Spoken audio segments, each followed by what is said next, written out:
What's going on, folks? Will Stewart here with Will Stewart 365, and today we are back again with another fragrance review for you at home. And we are doing another first impressions. I have not smelt this. I have not smelt a sample of this. This is an absolute and utter first impressions of Tom Ford Ombre Leather. And we are going to, I bought this on a blind buy. That's right. I bought Tom Ford Ombre Leather on a blind buy. We've got this one here in the 50 mil, 1.7 fluid ounces. You've got a black box here. Let's rip this one open and see if it smashes the box. Welcome back to the channel, folks. Thank you guys very, very much for all the love and support, and I hope that you guys are having a great 2024. Today we're going to be doing a first impressions and unboxing of Ombre Leather from the house of Tom Ford. This is it's another classic. Never smelt this, never smelt the DNA in any way, shape, or form. I bought this on a complete blind buy. I think I got this on Joma's shop around Black Friday time. Yes, it's been sitting here since Black Friday. I want to say I got maybe $89, $90 around there. But we're gonna open this one up here. We're gonna see if this one lives up as the staple that it should be. If we can get this plastic off of here, rip it open, get rid of the plastic. The box for me, not the best quality. This box here, especially for being a luxury brand, is very thin. It's very flimsy, as you can see there. It's very thin and flimsy. The box quality is pretty subpar. You can see it does have a little dent in it. I've seen better boxes from cologne brands. I've seen better boxes from designer brands. So this one better. There's a better box just even in the Tom Ford Noir Extreme, right? In the same line from the same house. Box does open front to back there, and you can see the TF as well. Sides, back of the box, you do have ingredients list, information, all of that good stuff. It's flammable, be careful with it, all that great stuff. The bottle though, for me, the bottle is fairly nice, to be honest with you. You do have like a little leather patch there on the bottle, right? So this is almost kind of like a leather. It's got a leather feel to it. I don't know if it's real leather or not. It is just a sticker. As you can see, it's kind of, you know, for you quality control guys, it's kind of overlapping where it should be right there in that corner. It's not really inside it's not lined up correctly, right? It's not lined up correctly, and that is unfortunate because it's not a cheap one. Bottle does have some weight to it, so even in this 50 ml bottle, it does have some weight to it. A matte black bottle, I like that. I like matte black, so no complaints from me on that. On the top, you do get the Tom Ford there logo. On there is the cap magnetic. No magnetic cap, but it is metal, so you are getting a metal cap, not like the Ebony Fume on the, is that metal? Plastic on the inside, and it's maybe like an aluminum on the outside. Atomizer is the same. Again, atomizer, you have the spout is not pointed in any particular direction. It always annoys me, and I always align them up. Oh, I must have OCD or something, I don't know, but it really does bother me. On the inside of the cap, there is no logo or anything like that on the inside. It's just black plastic on the inside with an matte black aluminum outside. On the bottom here, we do have some information for you: eau de parfum, vaporizer flake, concentration, amount, etc., etc. D81. I'm not particularly seeing a batch code etched anywhere on here, unless D81 is the batch code.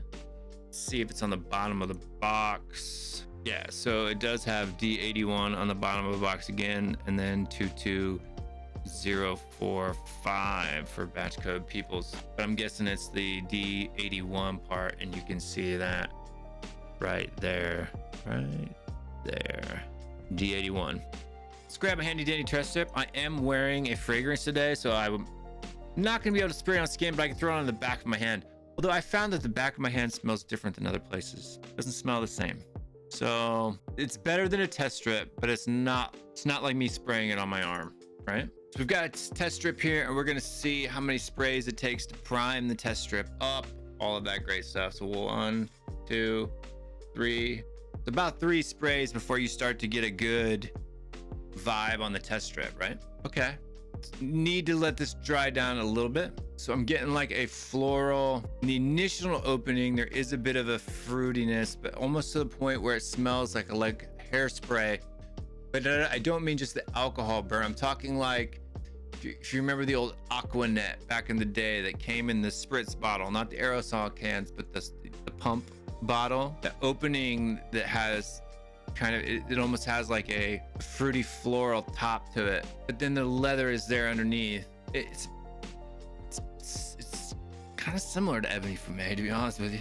This is a good scent. It's the rock of my world. No, I'm not even getting a whole lot of leather, to be honest with you. But I can see the leather. I can not see it. I can smell the leather underneath it, like poking its head out. That's like, hey, I'm here. I'm leather. What kind of leather is it? Because different leathers have different smells. There's too many florals on top of this for me for this to really be like a leathery fragrance. Like Dior Homme Parfum smells more of leather than this does to me. I have a clone of this. I just realized, do I have a clone of this? I think I have a clone of this that I haven't smelled yet either. Stay with me. See that right over there? I mean, you can't see it now because it just came out of focus, but so you see those boxes over there in the corner, right over there in the corner? That's where all of my reviews that I have yet to do. That's my to-do list, and there's a lot of things on my to-do list. But let's go over there and see if we can find the clone to this one, and we'll compare that one with it too. Right now, live. Who cares? Let's do it. We've got it right here. Amber and Leather from the house of Mason Alhambra. And this one we've got in the 3.4 fluid ounces in the Eau de Parfum concentration. I'm gonna tell you right now, the box on this is better quality than the box on the Tom Ford. I can tell you that right now, just from feeling the significance of it in my hand. Get over! Box is similar, but even just the paper stock that they're using in this box does open front to back, just like the Tom Ford did. And information on the back, all that good stuff. Amber and Leather on the bottom, batch code flammable stuff, barcode, etc., etc. Batch code is really faint in black letters, so I'm not gonna be able to read it off the box. So big old black bottle here. The lid is junky. I don't like the lid. The lid is ugly. It's plastic, the plastic inside. The bottle is kind of similar in feeling, but as you can see on the Tom Ford, so you're getting a little bit quality. Better lid on the Tom Ford.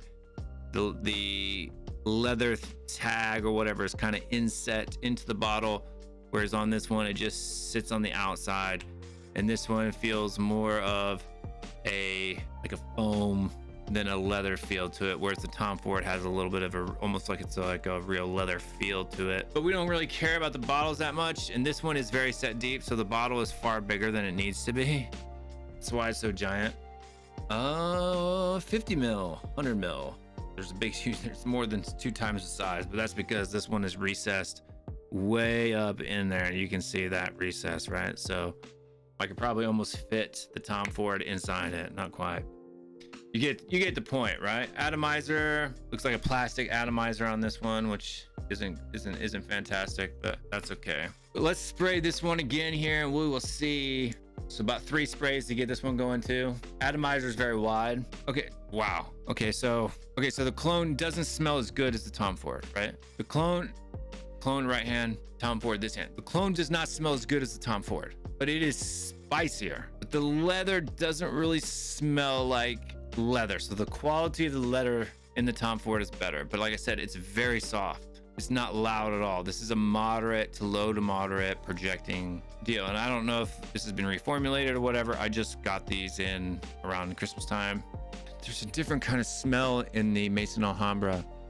You get that same kind of fruity top, floral fruity top, but the leather doesn't smell like leather. It smells like something else, almost like a number 2 pencil. Kind of smells like a number 2 pencil, like the paint on the outside, the yellow paint on the outside of a number 2 pencil. That's what I'm getting. Whereas Ombre Leather has a little bit more of a bag leather vibe, but I'm telling you right now, I can barely smell the leather aspect of it. I can barely smell the leathery aspect of it. Like, it's there. It smells like a bag leather, like if you have a bag or your wife's purse or like that type of a leather. That's the leather smell. It doesn't smell like a boot leather. It smells a lot more like a bag leather. And yes, different leathers have different scents. At least to me they do. Whereas this one smells a little bit like leather, but smells more like the paint from a number 2 pencil. But it's spicier and it's louder. boom, hit you in the face harder. So which one of these should we do? So the Tom Ford, the ombre leather's better. It's just better, but it doesn't perform better. Like I can already tell that the cologne is going to last longer. It's going to be louder. They really don't even smell that much alike. I would say in the opening, at least for me, I'm going to say 80% similar. Like the floral aspects of it are very close. The floral fruity aspects on the top are very close to each other. It's the leather aspect, the quality of the leather accord is where the Mason Alhambra falls short in this appearance. Presentation as well. I mean, the bottle is kind of honky, right? But especially with this big old honking lid. I don't know why you just wouldn't do a similar lid, but they didn't. So let's take a look. Let's open up the part. We're going to spray this one, the original. I'm not going to put the Mason Alhambra on skin. We'll just put that one on the shelf down here. Put that one down on our cologne shelf. So for people who don't know how I've got my wall set up here, I don't even know if you're interested or not, but I've got my colognes down at the bottom row here, right? And then I've got designers, couple of niche. So what I would say like indie niche and designers. Niche, except for this little bit here is designers, but I'm gonna be changing that to niche eventually. Then I've got kind of like your big boy designers over here. So up here we've got Jean Paul Gaultier, Burberry, etc. And then what I have is what I call my top shelf. You guys don't really get to see a lot of my top shelf. My top shelf is where I've got like my personal favorites. So you've got like the Guerlain L'Homme Ideal line. And then back here is kind of cheapy designers and stuff like that that aren't really in my rotation often. I mean, there's some good scents up there that I would recommend, but I don't wear them often, so put them up there. But let's take a look at the notes on this ombre leather. So you got ombre leather, eau de parfum by Tom Ford, 8.4. So a higher rating than Tom Ford Ebony Fume. So in the top, you've got jasmine. Okay, so you got jasmine, sambac, cardamom, saffron. That's that spiciness, but it's very subtle. Don't really pick up the cardamom at all. Black leather, patchouli, vetiver, and it does smell like a black leather. That's an accurate description, like a black bag, like a black handbag, or a wallet, a black wallet.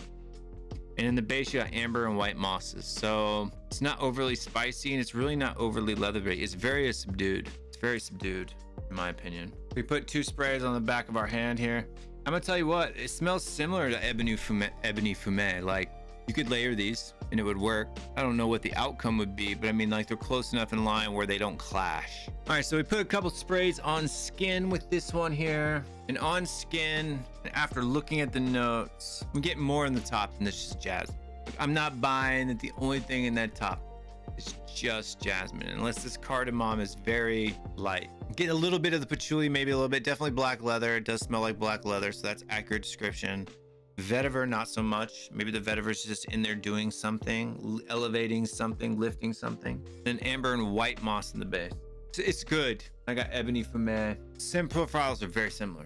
Ebony Fume, ombre leather, but ombre leather is maybe a little bit higher, lifted a little bit higher up in the scale. So Ebony Fume is like a middle C. This would be like a D sharp. Ebony Fume has been drying down longer on my skin, so that could be why it's a little bit deeper.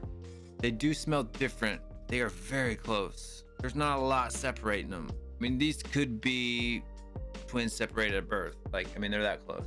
Ebony Fume is probably better. It's a little deeper, richer. I like, for me, wintertime, I like scents that are a little bit more deeper, that have a little bit more character. The Ebony Fume does have a little bit more character because of the oud that's in there. But the ombre leather, it's more of like a fruity nature. I'm not sure what to say about it. Final thoughts, 8 out of 10. No, 7 out of 10, 7.5 out of 10. Tom Ford Ombre Leather, 7 out of 10 for you guys there. I don't know, guys. What do you think? Let me know down in the comments down below. What do you feel about this? I know this one's super popular. I love Tom Ford Noir Extreme, so it's not like I'm crapping on the house, right? Like, I didn't necessarily, these ones to me don't necessarily stand out. The Tom Ford Ombre Leather is more animalic than the Ebony Fume. Tom Ford says, according to Parfum Lab, only has jasmine in the top. It's only floral. Whereas the Ebony Fume has like a rose plus floral notes plus other florals like violet leaf, etc. But it smells deeper. This one has oud, this one doesn't. So 7.5 out of 10, man.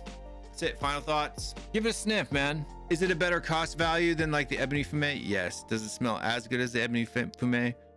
No. Do they smell exactly alike? No. Are they redundant? Maybe a little bit. Maybe a little bit redundant. But folks, that's all we've got for today. Let me know down in the comment section down below what you think. 7.5, I had a better value than the Ebony Fume. Yes. As good of a scent? No. Super far apart? No. Let me know down below. That's it. Stay good, stay well. See you guys next time. I'm out of here. Peace.